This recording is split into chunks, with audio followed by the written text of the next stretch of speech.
দর্শক, নতুন করে আবারও ফিরছে ওয়ানডে ফরম্যাটে বাংলাদেশ ক্রিকেট দল। আর এই প্রত্যাবর্তন ঘিরে সমর্থকদের উত্তেজনার জন্য শেষ নেই।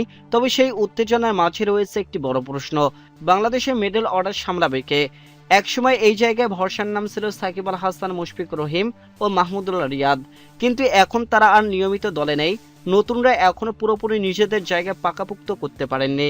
দর্শক, এর মধ্যে আবার দলে ফিরেছে লিটন কুমার দাস এবং আফিফ হোসেন। তাহলে কি বদলে যাবে বাংলাদেশের ব্যাটিং অর্ডার? দর্শক, পাকিস্তান সিরিজে কেমন হতে পারে টাইগারদের মিডল অর্ডার, চলুন জেনে নেওয়া যাক বিস্তারিত। দর্শক, পাকিস্তানের বিপক্ষে আসন্ন ওয়ানডে সিরিজকে সামনে রেখে বাংলাদেশ দল আগেই ঘোষণা করা হয়েছে। তবে দল ঘোষণার পর এখন সবচেয়ে বড় আলোচনার বিষয় সম্ভাব্য একাদশ, বিশেষ করে মিডল অর্ডার ব্যাটিং। কারণ দীর্ঘদিন ধরে এই জায়গাটি বাংলাদেশের জন্য বড় দুর্বলতা হয়ে দাঁড়িয়েছে।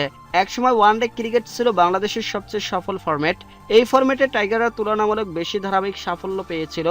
সেই সাফল্যের পেছনে বড় ভূমিকাই ছিল শক্তিশালী মিডল অর্ডারের। দর্শক, সাকিব আল হাসান, মুশফিকুর রহিম, মাহমুদুল্লাহ রিয়াদের মতো অভিজ্ঞ ক্রিকেটাররা যে কোনো পরিস্থিতিতে দলে হাল ধরতে পারতেন। একজন ব্যর্থ হলে আর একজন দায়িত্ব নিয়ে দাঁড়িয়ে যেতেন। কিন্তু সময় বদলেছে।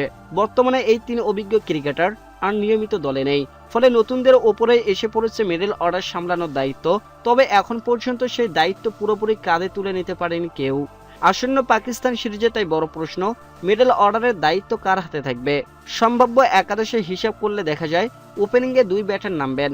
এরপর 3 নম্বরে নামবেন অধিনায়ক নাজমুল হোসেন শান্ত। 4 নম্বর পজিশনে সবচেয়ে সম্ভাবনাময় নাম তৌহিদ হৃদয়। তো সেই সাম্প্রতিক ওয়ানডে পরিসংখ্যানে তৌহিদ হৃদয়ের পারফরমেন্স বেশ আশাব্যঞ্জক। বিশেষ করে স্পিন বোলিংয়ের বিপক্ষে তার দক্ষতা অন্যদের তুলনায় বেশি। একই সঙ্গে ইনিংস লম্বা করার সক্ষমতা রয়েছে তার। তাই অনেকেই মনে করছেন একসময় মুশফিকুর রহিম যে দায়িত্ব পালন করতেন, সেই ধরনের ভূমিকা দেওয়া হতে পারে তৌহিদ হৃদয়কে। এর আগে ব্যাটিং অর্ডারে উপরে তুলে সুযোগ দেওয়া হয়েছিল মেহেদী হাসান মিরাজকে। তিনি কয়েকটি ম্যাচে রান করেছিলেন।